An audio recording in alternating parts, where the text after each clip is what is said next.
오늘 제가 나눌 주제는 부활과 재림 사이입니다. 다시 한번 읽어볼까요? 시작. 부활과 재림 사이. 우리 마태복음 16장 21절에서 28절 말씀인데요. 함께 말씀 봉독하겠습니다.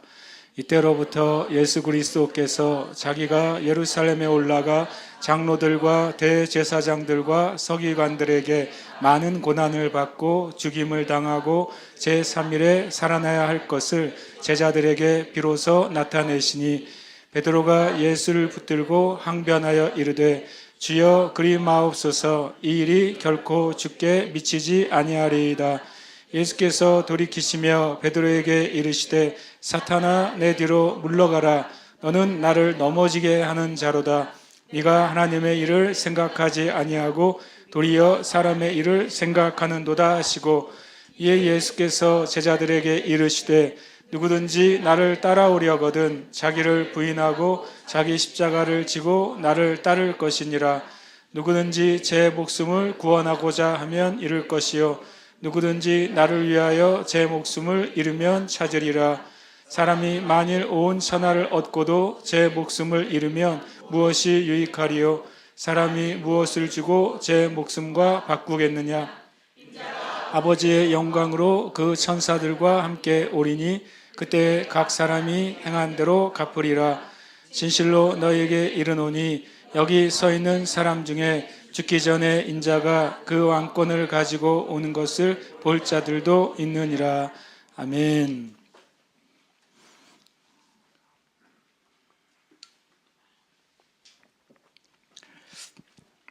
할렐루야. 아멘. 제가 오늘 말씀이 진짜 하나님으로부터 왔다는 생각을 갖게 됐습니다. 왜 그럴까요? 제가 이제 말씀을 마태복음 순서대로 말씀을 나누잖아요.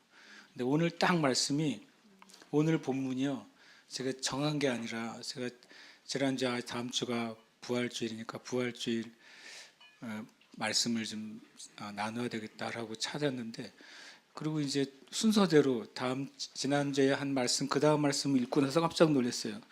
예수님이 마태복음에서 예수님의 죽으심과 부활에 대해서 4번 말씀하시는데, 그 중에 가장 처음 제자들에게 이제 처음으로 예수님의 죽으심과 부활을 말씀하신 본문이 바로 오늘 본문이고, 그렇게 순서대로 본다면 신약 성경에서 예수님의 죽으심과 부활을 제일 처음 말씀하신 본문이 바로 오늘 본문이에요. 그래서 제가 이걸 계산한 게 아니었는데, 그래서 정말 오늘 말씀은 바로 오늘 우리에게 주시는 말씀인 줄 믿습니다.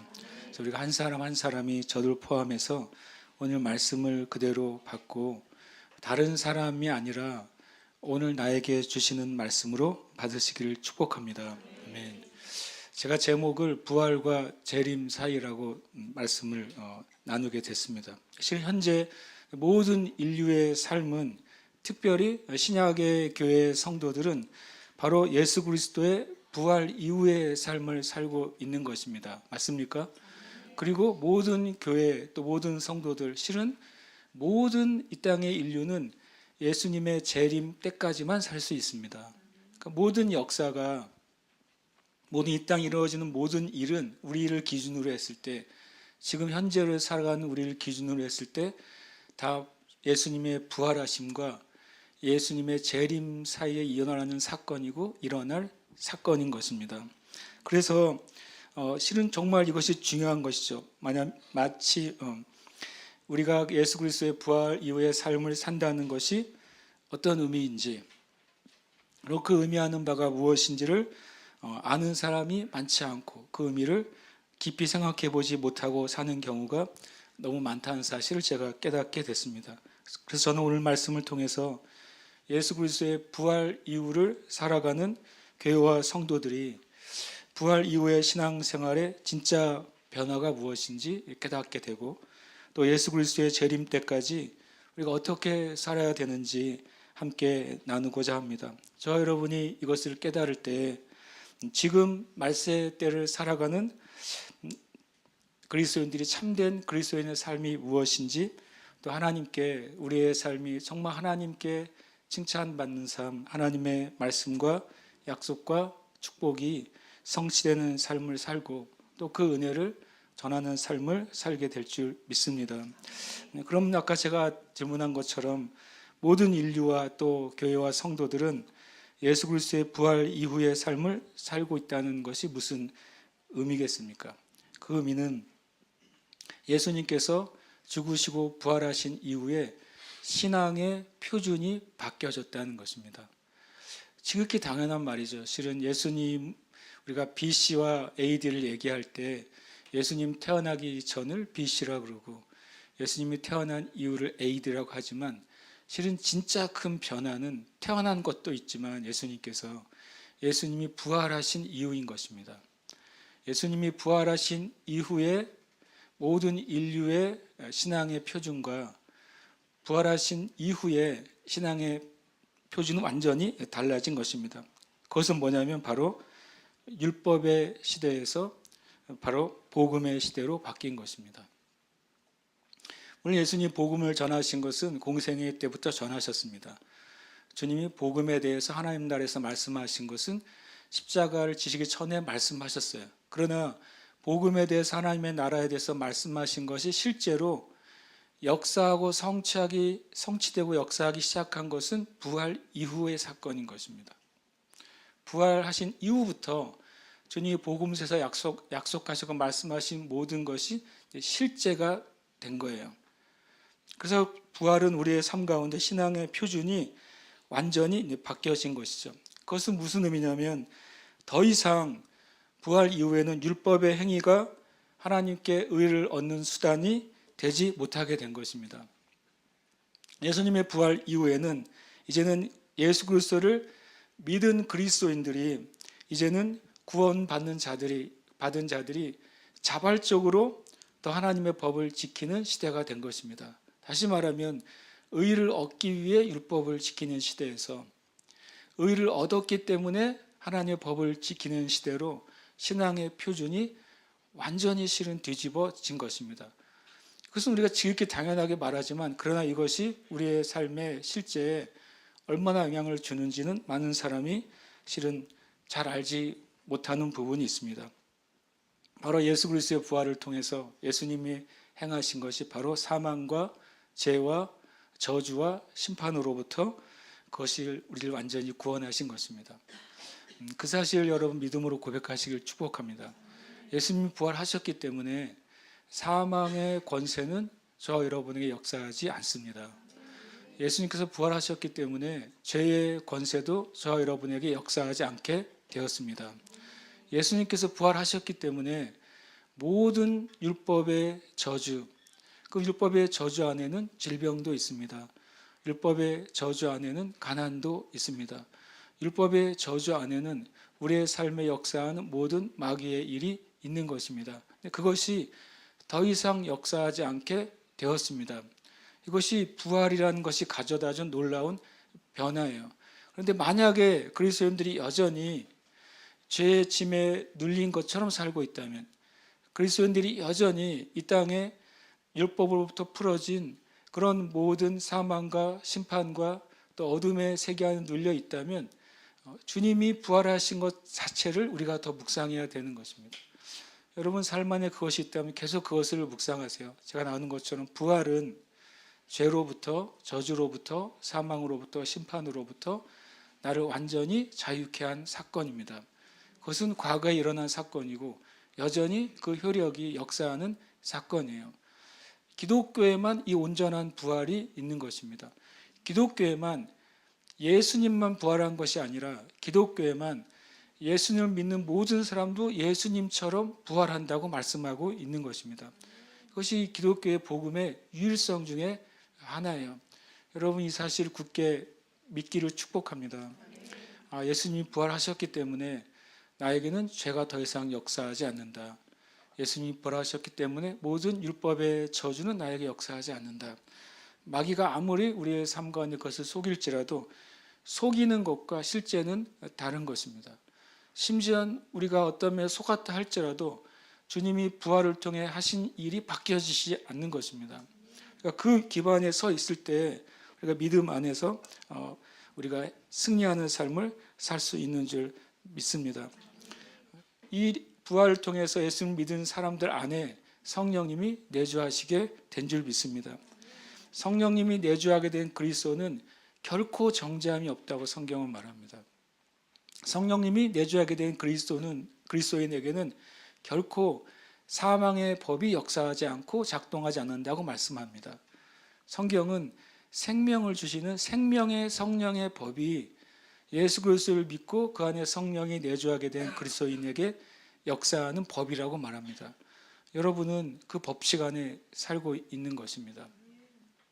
이것은 너무 중요한 것입니다. 여러분이 살아가고 있는 우리의 영혼의 그 법칙은 생명을 주는 생명의 성령의 법입니다.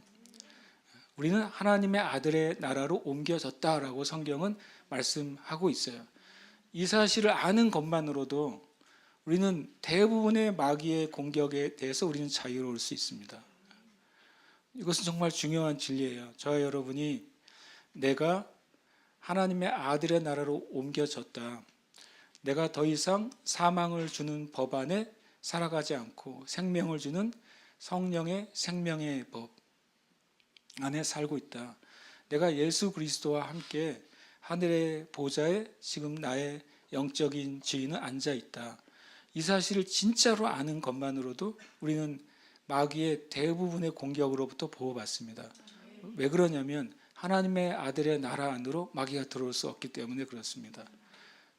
하나님의 보좌 우편으로 마귀가 침입할 수 없기 때문에 그렇습니다. 그것을 내가 아는 것만으로도 마귀는 거기에 이를 수가 없는 거예요. 많은 그리스도인들이, 많은 교회들이, 또 많은 사역자들이라 할지라도 그 사실을 모른다는 사실을 저는 많이 경험합니다. 최근에 어떤 오래 사역하신 사역자랑 전화를 하게 됐어요. 그러면서 제가 잘 지내시냐고 그랬더니 잘 지냈으면 좋겠죠 그러더라고요. 그래서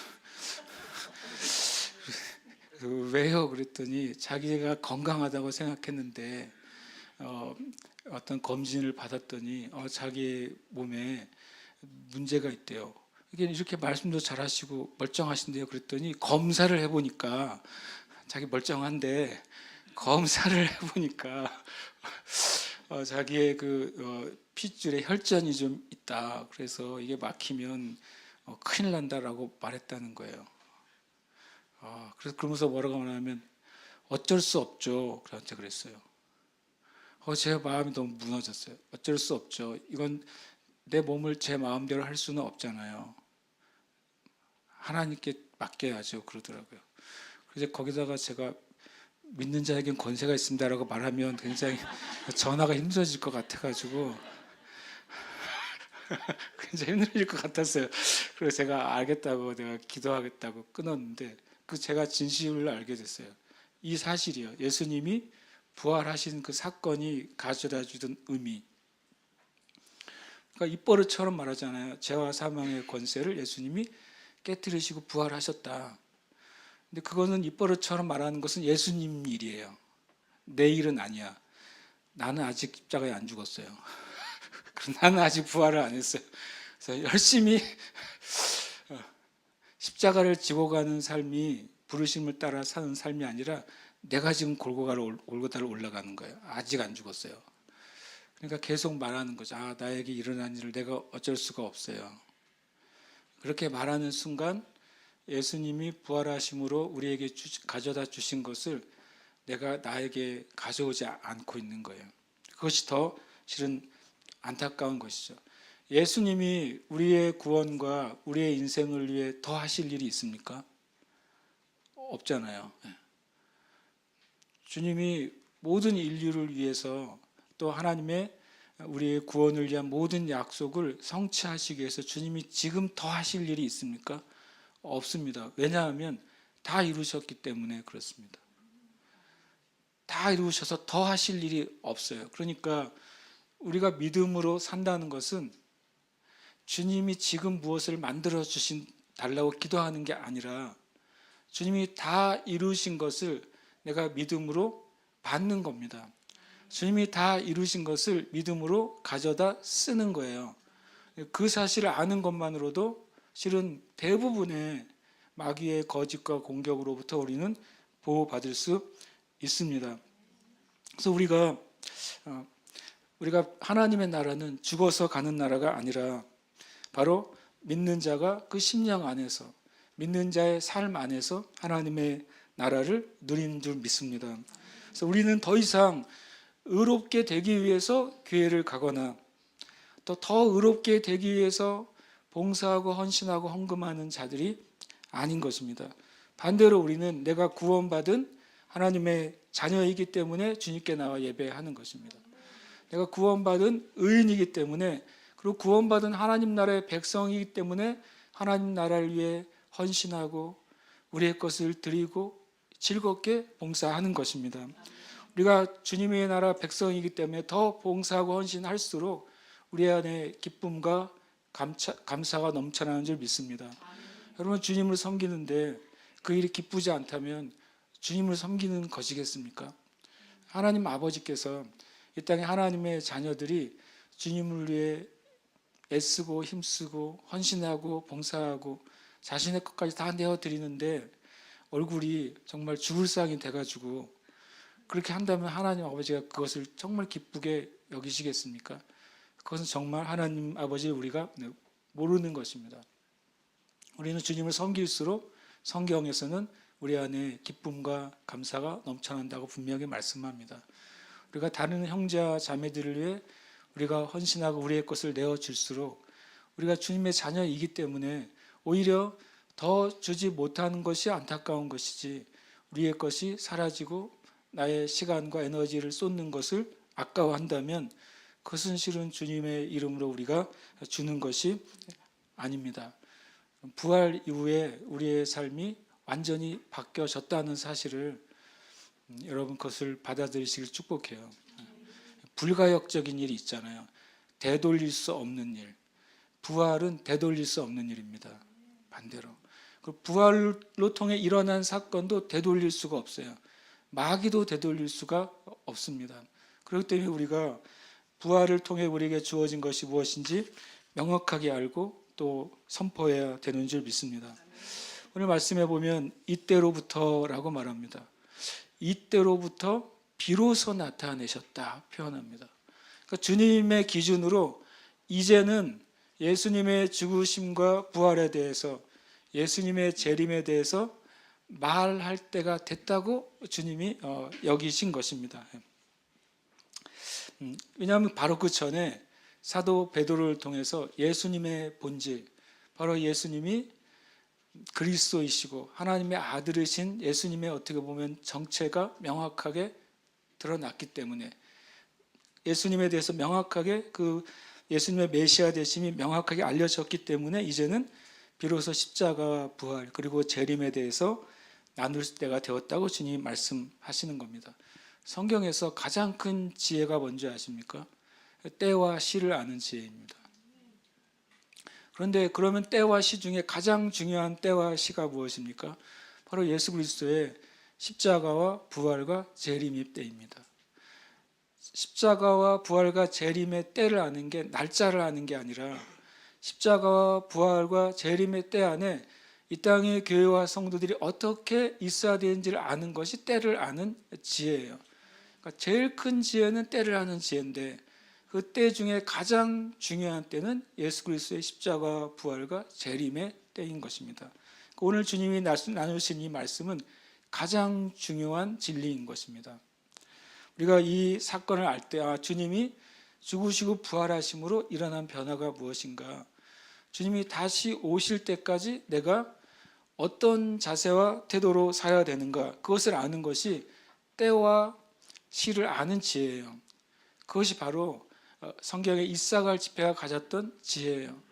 그러니까 이사갈 집회가 가졌던 때와 시에 대해서 얘기할 때 그 지혜를 마치 연월일시를 이해하는 것으로 이해합니다. 그렇지 않습니다. 이사갈 집회가 가졌던 때와 시를 아는 지혜는 어떻게 행할지를 아는 지혜입니다. 그때 그 시기에 그 환경 가운데 그 상황 가운데 무엇을 행해야 될지 아는 것이 때와 시를 아는 지혜인 줄 믿습니다. 여러분과 저는 오늘 이 말씀 가운데 가장 중요한 때와 시에 대한 지혜를 우리는 보게 되는 줄 압니다. 22절에 이제 베드로가 그 놀라운 지혜가 풀어졌어요. 주님께서는 내가 죽고 사흘 만에 다시 살아나리라, 이 놀라운 역사상 가장 놀라운 때와 시에 대한 지혜가 풀어졌는데, 그때 베드로가 뭐라고 말합니까? 예수님을 붙잡고 말합니다. 세번역 성경은 예수님을 따로 붙들고 그랬어요. 그러니까 이 대화를 모든 사람이 못 들었을 수도 있어요. 따로 예수님을 끌어낸 거예요. 그러면서 주님 절대로 그런 일이 일어나면 안 됩니다 라고 말했습니다. 이 일은 결코 주님께 일어나서는 안 된다고. 원래 표현에는 여기는 항변하여 그랬지만 꾸짖었다고 표현해서 예수님한테 화를 낸 겁니다. 주님 정말 그러면 안 됩니다. 왜 안 됩니까? 주님이 이렇게 죽어버리시면 그동안 따라온 나는 뭡니까? 이 소리예요. 저는 닭 쫓던 개가 되는 겁니다. 놀랍게도 사도들이 성령 받기 전에는 그 관점이 있었어요. 놀랍게도. 왜냐하면 예수님을 따라간 사도들의 관점 안에 그것을 극명하게 드러난 사건이 무엇입니까? 주님은 곧 돌아가실 때가 됐는데 두 제자가 그 어머니와 함께 와가지고 주님이 그 자리에 오르시면 이 두 아들이 하나는 우편에 하나는 왼편에 앉게 해주세요 그랬어요. 기회를 잡은 것이죠. 그럼 그 둘만 그랬느냐? 그 둘이 얘기한 걸 다른 사람 10명이 듣고 엄청 화를 냈다고 그랬어요. 다 똑같은 생각을 가지고 있었던 거예요. 주님이 왕이 되시면 우리가 그 옆에서 호가호위하리라, 이 생각을 가지고 있었던 거예요. 그런 생각을 가득 차고 있는데 주님이 죽으실 것이다 라고 말하니까 다시 살아날 것이다는 들리지도 않아요. 그럼 어떨 때 우리 마음이 닫혀 있으면 말씀의 한 부분만 들려요. 나머지는 안 들려요. 나한테 관계된 그 단어, 그 숫자, 그 문장만 들리고 나머지 말씀 전체가 잘 안 들려요. 베드로가 그런 것 같아요. 얼마나 다급했으면 주님을 잡아 끌고서 절대로 그런 일이 있어서는 안 된다고 말합니다. 베드로는 이때 때를 아는 지혜가 분명히 없었던 것이죠. 예수 그리스도의 메시아 되심의 본질은 주님이 죽으셔야 되는 거였어요. 죽으셔서 온 인류의 죄의 값을 치르실 때 예수님이 메시아가 되시는 거였어요. 그런데 그것을 전혀 이해하지 못한 것입니다. 베드로는 이사야 53장 말씀하고 있는 고난받고 죽으시는 종 예수 그리스도에 대한 그 계시도 깨닫지 못했습니다. 왜냐하면 좀 낮은 수준으로 말하면 베드로는 예수님을 자기의 성공을 위해 쫓은 것입니다. 자기의 유익을 위해 쫓은 것입니다. 선한 목적이어도 자신을 위해 예수님을 쫓기 시작하는 것은 분명히 세상적이고 육적인 동기로 주님을 쫓아가는 것입니다.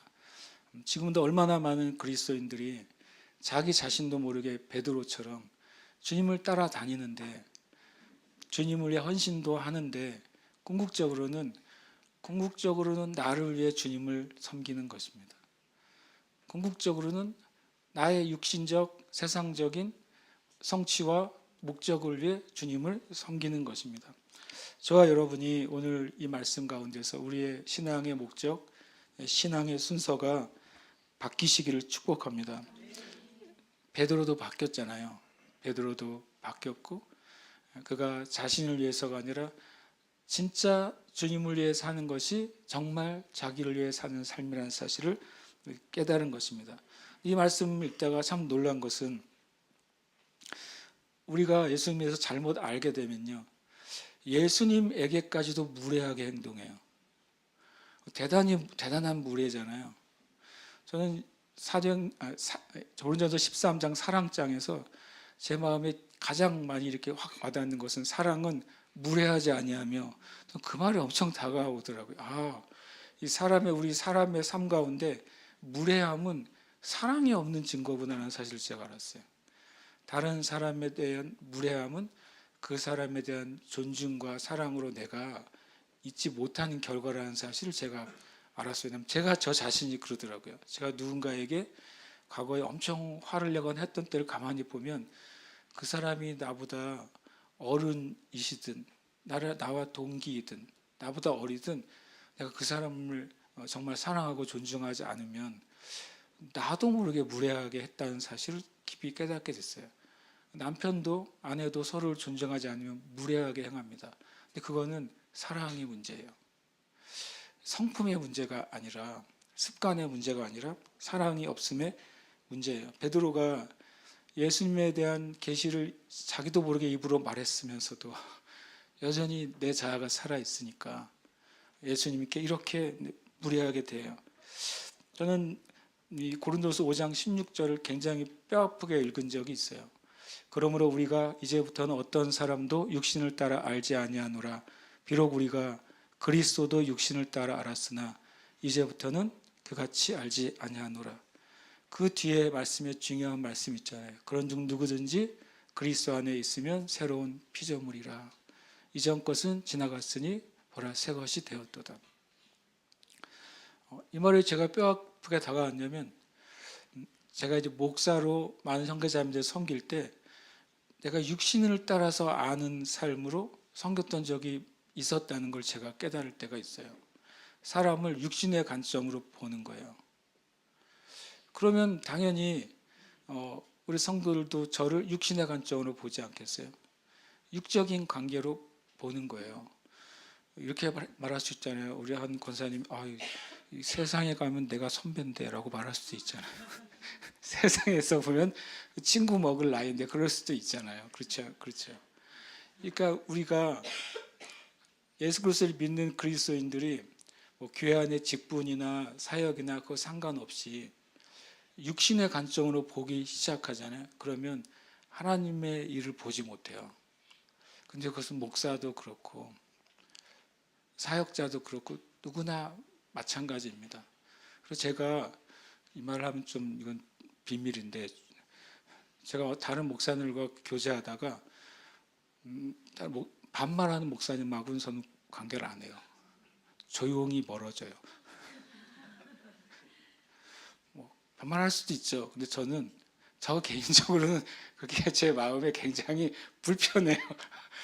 그분의 인격을 제가 무시하는 것도 아니고 그분의 사역을 내가 비판하는 것도 아니고 다만 나이가 어린 목회자나 다른 사역자에게 막 편하게 반말하는 그런 분들을 보면 저 그냥 조용히 약간씩 멀어져요. 물론 제 영 안에서 뭘 제가 체크를 해봐야 되겠죠. 그렇지만 사람을 육신의 관점으로 보기 시작할 때 실은 사도 바울이 말했어요. 비록 우리가 그리스도도 육신을 따라 알았으나. 참 놀라운 말이잖아요. 실은 베드로가 그렇게 본 거예요. 예수님을 육신의 관점으로 보니까 그분이 죽으시면 안 되는 거예요. 그분이 실패하시면 안 되는 거예요. 3일 뒤에 다시 살아나는 거는 떠나서 그분이 바리새인 사두개인들에게 제사장들에게 잡혀서 죽으시면 안 되는 거예요. 여러분 저와 여러분이 예수 그리스도도 육신의 관점으로 보면 예수님께 우리가 잘못된 고백을 할 수 있잖아요. 우리 형제 자매들도 우리가 육신의 관점으로 보지 않도록 주님께 기도해야 돼요. 왜냐하면 그냥 나를 기준으로 보면 나보다 잘난 사람들도 있잖아요. 나를 기준으로 보면 나보다 못났다고 느껴진 사람도 있잖아요. 이게 우리잖아요. 정직하게 말하면 나보다 잘 배운 사람도 있고 나보다 못 배운 사람도 있고 나보다 많은 걸 가지고 있는 사람도 있고 나보다 가지고 있지 못한 사람도 있잖아요. 또 심지어는 신앙적으로도 나보다 신앙적으로 성숙한 사람도 있지만 나보다 신앙에 대해서 하나도 모르는 사람도 있어요. 그런 게 교회 안의 사실이잖아요. 근데 그것을 육의 관점으로 보면 말 그대로 나보다 못한 형제요, 못한 자매예요. 나보다 나은 자매요, 나은 형제예요. 근데 영의 관점으로 보게 되면 우리가 그 어떤 누구도 내가 함부로 대할 수 없는 사람인 것을 알게 되는 거예요. 예수님께서 제자들이 사람을 막은 사건이 있어요. 어린 아이들을 막아요. 그 부모들의 심정은 저 예수님에게 우리 아이들이 축복의 기도를 받고 안수를 받고 싶다고 생각해서 데려왔는데, 제자들이 보니까 관점으로 보니까 이 아기들은 별 쓸모가 없는 거예요. 사역에 별로 도움이 안 되는 거예요. 그러니까 못 오게 하잖아요. 주님이 그때 화를 내셨다고 그래요. 예수님은 그 어린아이들도 육신을 따라서 보지 않으신 거예요. 그 예수님이 축복하신 어린아이들 중에 초대교회에 위대한 하나님의 사람이 있지 않았겠을까 나는 생각해요. 그날 축복하신 그 어린아이 중에 누군가는 주님을 위해 자신의 삶을 온전히 드린 아이들도 있지 않았을까 저는 생각해요. 이게 참 어려워요. 정확하게 어려운 거죠. 내가 만나는 사람을 육을 따라 알지 않고 하나님이 나하고 똑같이 사랑하시고 또 예수님이 나를 위해 죽으신 것처럼 똑같이 피 흘려 죽어서 구원하신 그 형제요 자매라는 사실을 내가 정말 알고 있을까? 그게 참 어려운 숙제예요. 굉장히 어려운 숙제라고 제가 생각해요. 그래서 그게 통과되면 우리의 삶에 전 많은 변화가 있을 거라는 생각이 있어요. 엄청난 변화가 있을 것이다. 나의 말과 행동에 정말 구원받은 이후에 최고의 변화는 거기서부터 올 거라고 저는 생각합니다. 여러분이 우리가 주님도 이제 영으로 알잖아요.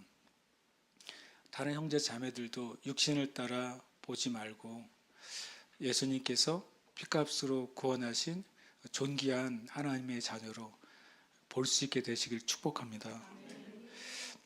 예수님께서 돌이키시고 베드로에게 못할 말을 하나 하세요. 사탄아 내 뒤로 물러가라. 주님이 언제 하셨어요? 마태복음 4장에서 하시고 오랜만에 하신 말씀이에요.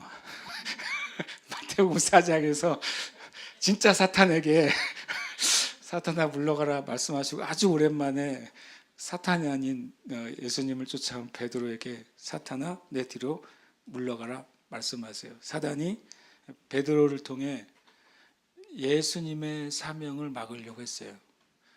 막을 수도 없는 일이긴 하지만 이게 참 전 되게 놀라운 사실이라는 걸 제가 깨달았어요. 베드로는 자기가 한 행동이 온 인류를 구원하신 하나님의 구원의 역사를 가로막았다는 사실을 몰랐어요. 그거 알았으면 겁나가지고 그날 잠 못 자지 않았겠어요. 내가 한 말, 주님 절대로 십자가를 지시면 안 돼요. 그런 일은 절대 일어나면 안 돼요. 이 말이 자기를 포함한 온 인류를 죄와 저주와 심판으로부터 구원하는 것을 가로막는 일이었다는 게 그거 알게 되면 저는 뭐 식은땀이 흐를 것 같아요. 모르는 것도 은혜예요. 가끔 나중에 알만할 때 알아야 감당이 되지. 너무 빨리 알아보면 힘들 것 같아요. 저는 이거를 보면서 내가 하나님의 뜻을 잘 모르면 나는 내가 생각하는 것을 엄청 주장할 수 있겠구나. 내가 정말 나의 영이 깨어있지 않으면 나도 모르게 그것이 옳다고 말하는데 그것이 하나님 앞에 거만하고 교만한 나의 삶이 될 수 있겠구나. 그런 이제 말씀을 깨닫게 됐어요. 어렵다기보다는 깨닫는 게 필요하다고 느꼈어요. 주님의 뜻을 내가 구하지 않으면 내가 원하는 주님의 뜻을 내가 거스르는 거예요. 그런데 실은 사두개인과 바리새인들이 그랬잖아요. 그들은 하나님의 뜻을 섬긴다고 생각했어요. 그들은 율법을 지킨다고 생각했고 하나님을 바르게 산다고 생각했는데 진짜 메시아를 거절하고 진짜 진리의 말씀을 방해했잖아요. 우리가 하나님 말씀 앞에 있는 것이 너무 중요합니다. 우리가 주님 앞에 에베소 1장 가지고 기도하십니까? 정말 저는 이제 요즘 매일 기도하는데 주님 정말 정직하게 주님 지혜와 계시의 영이 저에게 너무 필요합니다. 거기 하나님을 알게 하시고 보면 점점점 더 계속해서 알게 하신다는 뜻이 있습니다. 내가 지혜와 계시의 영은 한번 딱 임하면 하나님 알았어 끝나는 게 아니라 지혜와 계시의 영이 계속 내 안에 임하심으로 하나님을 점점점 더 많이 알게 되는 것입니다. 사도 요한이 생명의 말씀에 대해서는 내가 보고 듣고 보고 살펴보고 또 만져본 바라 말한 것처럼 우리는 그 갈망을 가져야 되는 줄 믿습니다. 또 마음의 눈을 열어달라고 기도해야 돼요. 마음의 눈이 열리는 게 뭡니까? 바로 육의 관점으로 보지 않고 영의 관점으로 보는 것입니다. 우리의 영의 관점의 눈이 비로소 열려야 진짜 내 인생의 부르심이 뭔지, 그 부르심 안에 주신 그 하나님의 놀라운 일이 얼마나 영광스럽고 풍성한지를 비로소 알게 되는 겁니다. 육신의 관점으로, 세상의 관점으로는 나에게 맡겨진 직분과 나에게 맡겨진 인생과 나에게 맡겨진 직업과 나에게 맡겨진 어떤 섬김이 작아 보일지 모르는데, 마음의 눈이 열리면 나에게 맡겨진 성도의 기업의 그 영광이 얼마나 풍성한지를 보게 돼요. 그러면 누구한테 절대 안 뺏깁니다. 그 섬김을, 그 헌신을 내가 뺏길 일이 없어요. 왜냐하면 그 안에 있는 하나님의 영광의 풍성함을 보는데 누가 그걸 뺏기겠어요. 누가 알아주지 않아도 그것은 내가 평생 가져가고도 남는 주님의 일이 되는 것입니다. 그리고 나의 마음의 눈, 영의 눈이 밝아져야 비로소 내 삶 안에서, 내 삶을 통해 역사하신 하나님의 능력의 지극히 크심이 어떠한 것을 알게 돼요. 나의 영의 눈이 밝아져야 내가 주님을 섬기는데 두렵지 않은 것입니다. 주님의 말씀대로 살아가는데 오는 모든 걱정과 염려를 내가 쳐낼 수가 있는 것입니다. 주님의 그 능력이 우리 가운데 놀랍게 역사한다는 사실, 우리가 영의 눈이 열릴 때 비로소 보게 되는 것입니다. 저 여러분이 그 기도를 빼먹지 말고 하시길 축복해요. 새벽 예배 때 제가 이 에베소 가지고 일단 기도를 하고, 그 다음에 요한복음 15장 가지고 다시 기도를 하고, 우리 교회 약속의 말씀인 이사야 60장 말씀 가지고 기도를 하고, 그리고 요즘 나라를 위해 기도할 때 시편 37편 말씀이라고 우리 사모님이 얘기해 줘가지고 열심히 기도합니다. 시편 30편, 악한 자가 잘 되는 거 불평하지 마라. 하나님의 악을 소멸하신 나중에 네가 찾아봐도 보이지 않을 거야. 너는 오직 나를 경외하라 그래요. 그 말씀에 보면. 그 말씀 내가 요즘 나라를 위해 기도할 때 계속 시편 30편 펴놓고 계속 기도해요. 말씀을 가지고 기도할 때 우리가 실패하지 않습니다. 하나님의 말씀을 붙잡을 때 우리가 두려워하지 않게 되는 줄 믿습니다. 네가 하나님의 일을 생각하지 않고 도리어 사람의 일을 생각한다. 이것은 지금 저와 여러분에게도 하시는 말씀이에요. 이 땅의 교회에게도 하시는 말씀이에요. 하나님의 일을 보여주세요. 하나님의 관점을 보여주세요. 하나님의 마음을 보여주세요. 우리가 주님께 드려야 될 첫 번째 기도예요. 그것이 또 우리가 어떻게 행해야 할지를 알게 되는 지혜를 얻는 기도인 줄 믿습니다. 이제 예수님께서 제자들에게 이르십니다. 누구든지 나를 따라오려거든 자기를 부인하고 자기 십자가를 지고 나를 따르라. 그래서 누구든지라는 표현이 제 표시를 했어요. 근데 그 뒤로 이 누구든지가 계속 따라와요. 누구든지라고 돼 있기도 하고 다른 말도 돼 있지만, 이 누구든지 안에는 누가 속해 있습니까? 저와 여러분이 속해 있어요. 요 누구든지를 잘 펴보시면 거기에 그 누구 안에 저와 여러분이 있는 줄 압니다. 저와 여러분이 주님을 따르기를 원하십니까? 그럼 첫 번째 우리 자신을 부인해야 돼요. 우리의 육적 자아를 말하는 것입니다. 자신을 부인한다고 하는 것이 나는 고흥령이 아닙니다 이 말이 아니에요.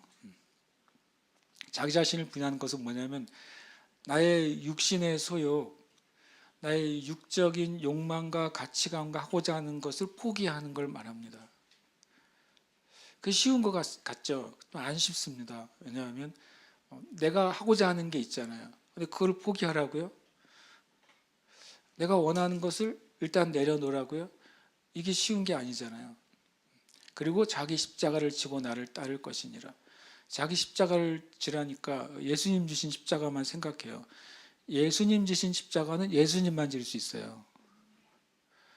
예수님이 자기를 부인하고 내 십자가를 지고 나를 따를 것이니라 그러면 인생 처참해져요. 힘들어요.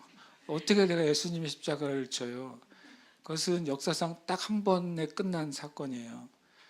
예수님의 십자가의 사건은 단 한 번 영원히 단번에 드린 속죄의 사건이잖아요. 그건 주님이 지신 것입니다. 그러면 주님이 분명히 자기의 십자가라고 말했어요. 이것도 되게 무서운 말이죠. 어떤 권사님은 아유 자기 아들을 보고 말 안 듣는 아들 보고 저게 내 십자가야 그러더라고요. 세상에 그런 십자가가 어디 있어요?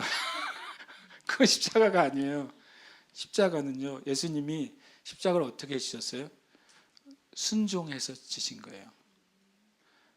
십자가는 이것이 나를 위한 하나님의 뜻인 것을 알고 내가 순종해서 행하는 것이 십자가지, 어쩌다 보니까 나에게 그냥 주어지고 어쩔 수 없이 떠맡겨지고 그런 것 십자가 아닙니다. 예수님이 장래에 있을 기쁨을 보시고 십자가를 지시기로 순종하셨다고 성경에 말씀하십니다. 십자가를 통해 하나님이 온 인류를 구원하신 은혜가 있다는 사실을 보시고 기쁨을 가지고 인내로 십자가를 지신 겁니다. 그럼 여러분이 저와 될 십자가가 뭐겠어요? 여러분이 이것이 주님을 위한 것인 줄 제가 알고 선택하는 것입니다. 십자가는 고난이죠. 그러나 성경에 또 인류 가운데 십자가만큼 영광이 또 어디 있습니까? 십자가만큼 고난도 없지만 십자가만큼 큰 영광도 온 우주에 없는 것입니다. 주님 우리 십자가를 지고 따르라고 하는 것이 너는 고난만 평생 받아라, 평생 고생해라, 평생 바닥에서 박박기면서 살아라, 그게 나를 위해 사는 거야 라고 말씀하신 게 아니에요. 그러면 주님은 부활하시면 안 되죠. 십자가가 있었기 때문에 영광이 있는 것입니다. 저와 여러분이 주님이 여러분의 삶을 위해 허락하신, 그리고 하나님 나라에 허락하신 그 일을 믿음으로 순종하시길 축복해요. 단순히 뒤에 영광을 계산해서가 아니라 십자가 자체가 우리에게 은혜가 되고 영광이 되는 것입니다. 그리고 주님이 말씀하십니다. 누구든지 제 목숨을, 여기서 또 누구든지가 나오죠. 여기 누가 들어갑니까? 내가 들어가는 겁니다. 내가. 그래서 제가 그러면 안 됩니다. 내가. 우리가 말씀을 보고 아유 저 사람이 아직 자기를 못 부인했어 이렇게 말하면 안 돼요. 저 사람이 아직도 겸손하지가 않아 이렇게 말하면 안 돼요. 이 누구든지에는 저는 우리 자신의 이름만 보여야 된다고 생각해요. 여기 내 이름만 보여야 돼요. 주님, 내가 내 자신을 부인하고 내가 나에게 허락하신 십자가를 믿음으로 순종하고 내가 나의 육적인 목숨을 포기할 때 진짜 나의 영원한 생명을 내가 얻는 삶을 사는구나. 그것은 나로 읽어야 됩니다. 나로 읽을 때 그것은 놀라운 은혜가 되는 줄 믿습니다. 주님이 계속 말씀하세요. 이 사람이 다른 사람 아닙니다. 누굽니까? 접니다. 저. 나예요. 나. 여러분이 얻고 싶은 것이 온 천하에 있습니다. 여러분이 지금 노력하고 있는 것이 그 온 천하에 있어요. 여러분이 소망하는 것이 온 천하에 있어요. 근데 그거 얻는 거, 그거 자체는 죄가 아니에요. 주님이 그걸 주시겠다고 하셨으니까 그거는 축복 중에 하나예요. 그런데 목숨을 잃으면요. 여러분이 기도하는 게 다 응답됐는데 여러분의 영적 생명을 잃으면 그 다 얻은 게 무슨 소용이 있겠느냐고 예수님이 물으시는 거예요. 그렇게 될 거야 라고 말씀하시는 게 아니라 그렇게 되기를 원하시는 것도 아니에요. 예수님의 마음은 하나님이 온 천하 가운데 하나님이 주시겠다고 약속하신 것을 믿는 자들이 얻기를 바라세요. 그래서 그것이 하나님의 영광이 되고 영혼을 구원하는 거룩한 통로가 되기를 바라세요. 그런데 정작 주님께 그것을 얻은 그들이 영적인 생명을 잃어버리는 상황을 맞닥뜨리기를 원치 않으세요. 무엇을 주고 제 목숨과 바꾸겠냐는 거예요. 한번 잃어버린 영적인 생명을 나중에 지옥에 가서 바꿀 수 없어요. 우리가 알잖아요. 성경에 거지 나사로가 아브라함의 품에 안겨 있을 때 그 부자가 그걸 한번 바꿔보려고 하잖아요.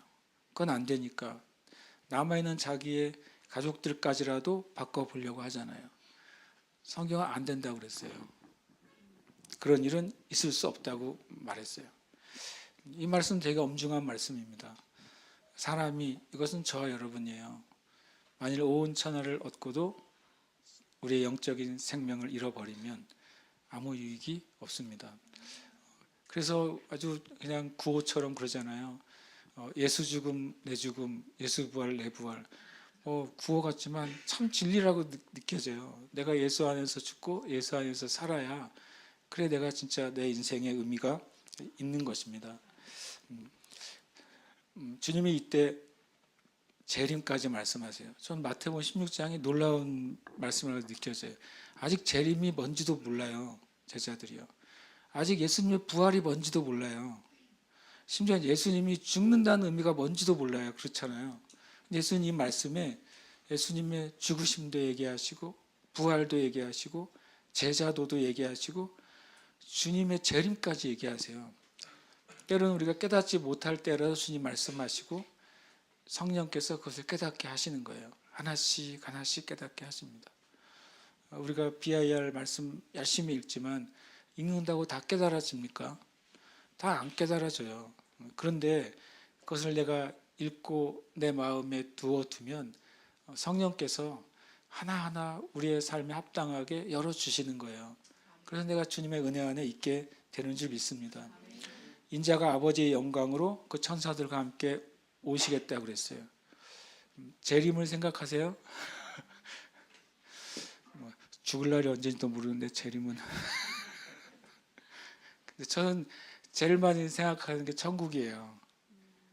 심심할 때 천국을 제일 많이 생각하면, 천국을 생각하면 기분이 막 좋아진다 그랬잖아요. 제가요. 기분이 굉장히 좋아져요. 막 이렇게 그냥 마치 정말 이렇게 어디 며칠 뒤에 휴가 가거나 여행 가는 느낌처럼 천국 생각하면 기분이 좋아져요. 천국이 어떻게 되는지 모르는데 아직 가본 적이 없거든요. 갔으면 여기 없는데 그런데 천국을 생각하면 기분이 살살살 좋아지게 돼요. 저는요.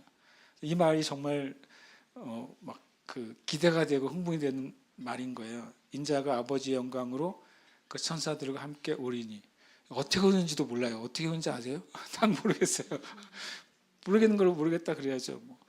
예수님 오실 때 한 사람은 같이 맷돌 갈다가 한 사람은 가고 남는다 그랬잖아요. 또 한 사람은 같이 자다가 한 사람 가고 한 사람 남다 그랬잖아요. 밤낮에 동시에 오셔 주님이. 지구라는 공간에 오시니까 한쪽은 밤이고 한쪽은 낮이잖아요. 그거 어떻게 오신지 어떻게 알아요? 동시에 생중계를 하시나 유튜브 라이브를 하시나 그런 것도 아닐 거 아니에요. 제가 그냥 어떻게 오시는지 몰라요. 근데 이 말이 그냥 기대가 돼요. 저는 주님이 아버지의 영광으로 그 천사들과 함께 오시는구나. 그 다음 말은 너무너무 더 기대가 돼요. 그때 각 사람이, 여기에 또 누가 들어가요? 내가 들어가는 거예요. 내가 행한 대로 받습니다. 내가 행한 대로 받아요. 여러분 부모님이 아무리 찐 그리스도인이어도 부모님 행한 거 못 받아요. 여러분 아내나 남편이 엄청난 하나님의 사람이어도 그 사람이 한 걸 여러분은 못 받아요. 제가 옛날에 우리 사모님한테 나중에 천국에서 나를 모른 척하지 마세요 그랬어요. 그랬더니 엄청 웃더라고요. 각 사람 행한 대로 받는 거예요. 각 사람 행한 대로. 이게 공평하잖아요. 이게 공의로운 거 아니에요? 그래서 저는 이 말씀을 볼 때마다 이렇게 짝처럼 떠오르는 말씀이 있어요. 이건 같이 한번 읽어보고 싶습니다. 읽겠습니다. 그러므로 때가 이르기 전 곧 주께서 오시기까지 아무것도 판단하지 말라. 그가 어둠에 감추인 것들을 드러내고 마음의 뜻을 나타내시니 그때 각 사람에게 하나님으로부터 칭찬이 있으리라. 아멘. 여기에 저 여러분 있잖아요. 각 사람에게 또. 제가 이 말씀을 알게 된 이후로 엄청 조심스러워졌어요. 아무것도 판단하지 말라 그랬어요. 좀 어떻게 보면 문제가 있는 사람을 제가 만날 때 이 말씀이 떠올라요. 그 사실인데, 문제도 사실이고 해결해야 될 일도 사실이고 어떤 것도 사실인데, 예수님이 주님께서 사도 바울의 입을 통해서 주님이 올 때까지, 재림할 때까지 판단하지 말라고 했어요. 잘 훈련된 개도 먹이가 앞에 있는데 멈춰 그러면 멈추잖아요. 가끔 내가 개만도 못할 때가 있는 거예요. 주님이 판단하지 마라, 그 종을 판단하지 마라 말씀하시는데 내 생각이 계속 가는 거예요. 그래서 제가 참 그럴 때 이제 주님께 이 말씀 앞에 제가 이제 서는 게 참 어려울 때가 있어요. 그런데 이제 또 하나 내 자신에게 이제 말씀을 보면, 그가 어둠에 감추인 것을 드러내고 마음의 뜻을 나타내시리니, 너무나도 큰 위로의 말씀인 거예요. 여러분이 누군가를 위해 기도한 것 아무도 몰라요. 여러분이 누군가를 섬긴 것 아무도 몰라요. 오른손이 하는 것을 왼손이 모르게 섬긴 일들 아무도 몰라요. 그런데 몰라도 돼요. 심지어 모르는 게 차라리 나아요. 왜냐하면 주님이 그가 어둠에 감춘 것은 죄를 말하는 게 아닙니다. 우리가 서로 모르지만 어둠에 감춰져 있는 것들을 그때는 주님이 마음껏 드러내시려고 하는 거예요. 마음의 뜻을 나타내셔서 그때 각 사람에게 하나님으로부터 칭찬이 있을 거라고 말씀하셨어요. 우리는 각 사람 행한 대로 받습니다. 저 여러분이 행한 대로 받습니다. 그래서 우리는 다른 사람을 위해 더 기도해 줘야 돼요. 그래서 우리가 육의 모습으로 보지 말고 영으로 보고, 그리고 또 주님의 사랑으로 봐야 이 말씀대로 하나님의 일이 일어나는 줄 우리가 믿는 것입니다. 그래서 이 말은 이제 신비로운 단어죠. 진실로 너에게 이르노니 여기 서 있는 사람 중에 죽기 전에 인자가 그 왕권을 가지고 온 것을 볼 자들도 있느니라. 이 말씀에 대한 해석을 한번 찾아보시면 최소 6개예요. 최소 6개. 이때가 언제냐? 재림 때다. 이스라엘이 주 70년에 망할 때다. 오순절 때다. 주님의 부활 이후다. 그 다음에 바로 뒤에 나오는 변화산 사건이다. 최소 6개. 잘 찾아보면 한 10개도 나와요. 아직 일치가 안 됐어요. 그러니까 나도 마음대로 말해도 돼요. 일치가 안 됐으니까. 일치가 됐는데 내가 딴소리 하면 내가 이상한 사람이 되는 거고. 그렇잖아요. 그런데 제가 여기 말씀 중에 주님이 여기 서 있는 사람이라고 분명히 한정을 하셨어요. 그러니까 제자들이죠. 요 28절은 제자들에게 해당됩니다. 근데 제자들이 지금까지 살아있지는 않거든요. 그러니까 재림은 아니에요. 그냥 바로 27절에 주님이 재림을 말씀하셔가지고 28절을 재림 때 인자가 그 왕권을 가지고 오는 것을 볼 자들도 있느니라, 이것을 재림으로 해석했어요. 처음에 많은 학자들. 그런데 다시 읽고 나니까 딱 한정이 되어 있는 거예요. 28절에 그 인자가 왕권을 가지고 오는 것을 볼 사람들이 모두 믿는 자가 아니라 여기 서 있는 사람이라고 말했으니까 예수님의 제자들 중에 일부라는 것이죠. 그리고 여기 제자들만 있는 건 아니에요. 많은 무리들이 실제로는 있습니다. 예수님 주변에는요. 그러니까 그러면 이제 재림은 일단 아니죠. 그 다음에 이스라엘이 주 70년에 예루살렘 멸망하는 사건도 이렇게 첫째 주님 마지막 때에 대한 예표로 주어졌는데, 그것도 주님이 오시는 사건이라고 볼 수는 없어요. 그럼 이거 언제냐? 저의 의견이에요, 이건요. 첫 번째는 여기 있는 사람 중에 제자들이 봐야 되는 것이고, 인자가 왕권을 가지고 온다는 것의 의미를 이해할 필요가 있습니다. 그런데 이 말씀이 다행히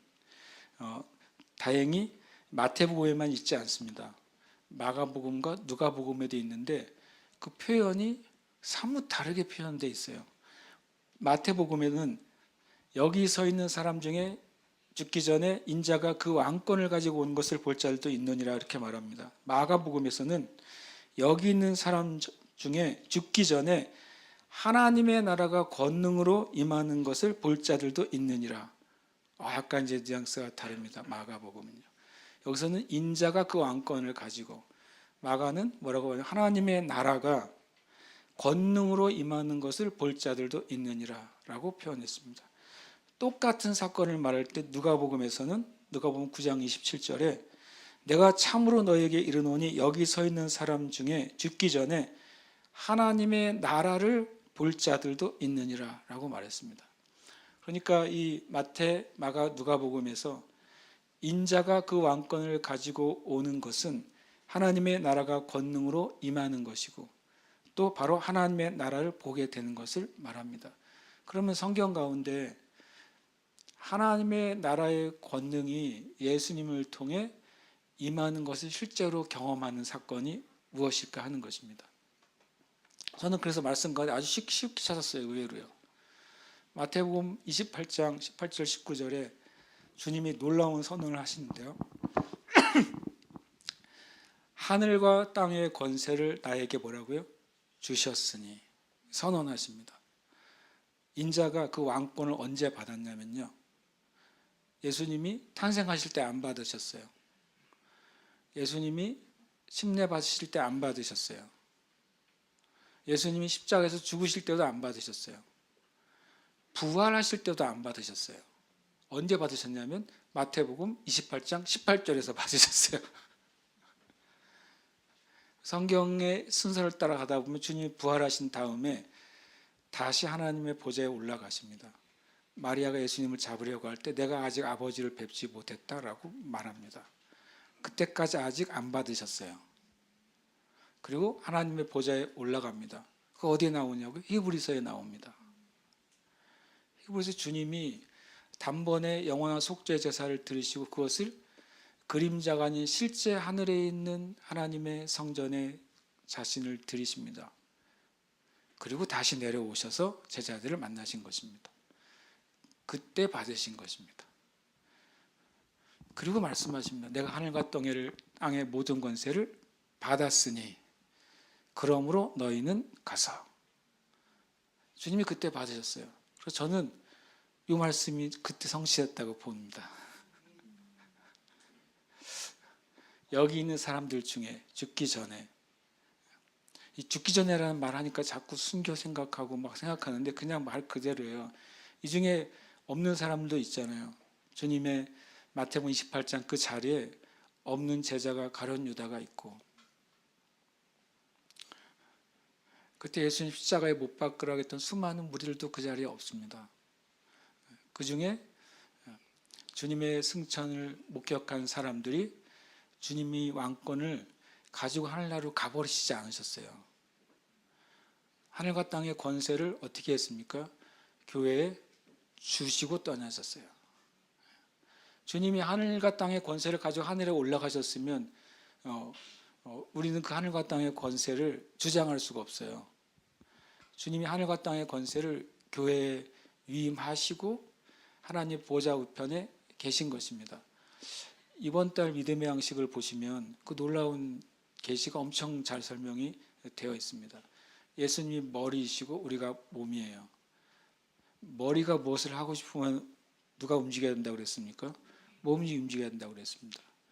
그리고 이런 표현이 있습니다. 머리가 앞에 놓여져 있는 찬송가 책을 볼 수는 있지만 그 일로 가져와서 그 안에 있는 찬양을 부를 수는 없잖아요. 누가 협조해 줘야 돼요? 손이요. 머리이신 예수님이 이 땅 가운데 하나님의 역사를 이루고 싶으실 때 머리이신 예수님은 항상 어떻게 일하신다고요? 이 땅의 몸이 협조할 때 일하시는 겁니다. 그게 머리이신 예수님과 몸인 교회의 비밀입니다. 하나님이 예수 그리스도에게 부여하신 하늘과 땅의 권세 왕권을 가지고 오셨어요. 빼앗긴 왕권을. 아담이 빼앗긴 그 왕권을 예수님이 다시 받아 가지고 오셔서 이 땅의 교회에 다시 주신 것입니다. 저와 여러분이 이 은혜 가운데 있음을 우리는 믿습니다. 아멘. 그러면 우리가 주님의 재림 때까지 어떻게 살아야 되느냐? 말씀에 있어서 말씀을 우리가 한번 읽고 기도하려고 합니다. 함께 읽겠습니다. 주의 약속은 어떤 이들이 더디다고 생각하는 것 같이 더딘 것이 아니라 오직 주께서는 너희를 대하여 오래 참으사 아무도 멸망하지 아니하고 다 회개하기에 이르기를 원하시느니라. 그러나 주의 날이 도둑같이 오리니 그날에는 하늘이 큰 소리로 떠나가고 물질이 뜨거운 불에 풀어지고 땅과 그 중에 있는 모든 일이 드러나리로다. 이 모든 것이 이렇게 풀어지리니 너희가 어떠한 사람이 되어야 마땅하냐. 거룩한 행실과 경건함으로 하나님의 날이 임하기를 바라보고 간절히 사모하라. 그날에 하늘이 불에 타서 풀어지고 물질이 뜨거운 불에 녹아지려니와 우리는 그의 약속대로 의가 있는 곳인 새 하늘과 새 땅을 바라보도다. 아멘. 이것이 부활하심으로 우리에게 주신 그 은혜로 주님의 재림 때까지 어떻게 살아야 되는지 우리에게 말씀하고 있는 것입니다. 거룩한 행실과 경건함으로 살라고 말씀하시고 새 하늘과 새 땅을 바라보고 살라고 말씀하시는 줄 믿습니다. 함께 이 시간 고백하고 기도하겠습니다. 함께 고백합니다. 예수님께서 부활하심으로 나는 죄와 저중과 사망과 심판에서 구원받았습니다. 아멘. 한 번 더요. 예수님께서 부활하심으로 나는 죄와 저주와 사망과 심판에서 구원받았습니다. 아멘. 고백합니다. 나는 예수 그리스도를 따르는 제자로서 육신의 자아를 버리고 부르심을 따라 살아갑니다. 아멘. 한 번 더요. 나는 예수 그리스도를 따르는 제자로서 육신의 자아를 버리고 부르심을 따라 살아갑니다. 아멘. 고백합니다. 나는 예수 그리스도의 재림을 소망하며 믿음과 경건으로 승리하는 삶을 살아갑니다. 아멘. 한 번 더요. 나는 예수 그리스도의 재림을 소망하며 믿음과 경건으로 승리하는 삶을 살아갑니다. 아멘. 함께 우리 이름을 넣어서 고백합시다. 그리고 고백이 우리의 믿음이 되도록 기도합시다. 믿고 고백합니다. 그리고 고백은 우리의 믿음을 더 강화시킵니다. 우리는 계속 이것을 우리가 믿음 안에서 계속 반복해야 돼요. 말씀을 믿고 믿은 것을 고백하고 믿음으로 살아갈 때 우리의 믿음이 자라납니다. 마치 계단을 계속 올라가듯이 우리의 믿음이 자라나서 우리의 삶 가운데 하나님의 일을 우리가 계속 보게 되는 줄 믿습니다. 그러니까 이름을 우리가 넣어서 고백하고 함께 기도하겠습니다. 예수님께서 부활하심으로 고운영은 죄와 저주와 사망과 심판에서 구원받았습니다. 고운영은 예수 그리스도를 따르는 제자로서 육신의 자아를 버리고 부르심을 따라 살아갑니다. 고운영은 예수 그리스도의 재림을 소망하며 믿음과 경건으로 승리하는 삶을 살아갑니다. 아멘.